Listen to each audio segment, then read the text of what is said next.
As a person who used to work in anti-sex trafficking, I want to get out publicly while I can why Cassie behaved in a way that non-victims of sex trafficking and abuse can't understand, which is when you are an abuse victim and a trafficking victim, you are not operating with a normal one-to-one logic about this person's harming me, this person is abusing me, exposing me to harm, allowing other people to harm me, etc.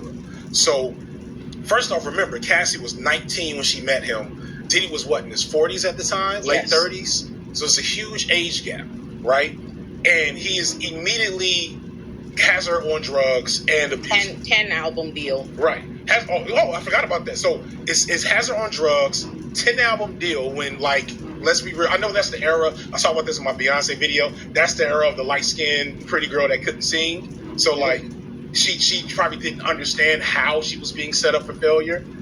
Combine that with introducing drugs to her and physical abuse, that creates Stockholm Syndrome. That's a real thing. And within that, she thinks that is her boyfriend, husband who loves her, and any harm that comes to her in the name of love is worth it. And so the idea that she can't have been, that she decided that all these things that she was going through were okay, that she was asking him to host freak-offs, does not change the nature of being trafficked or being coerced into those sex acts. That's why the rules are the way they are. That's why there's rules like statutory rape, where yes, you can in some sense get consent from people that are inebriated, from people that are being abused, from people that are underage.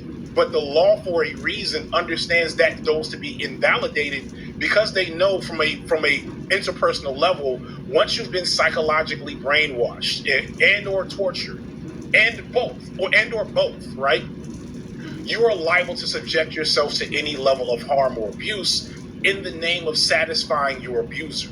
So all this wild shit she was doing does not count as consent, even if she asked for it, because prior to those events, he was beating her ass, controlling her money, and putting her on drugs, or providing her with drugs. So you cannot leave that out of the equation and say, oh yeah, but like 3 years within the relationship, she was asked to be peed on and having sex with him in front of, I guess, her husband or whatever.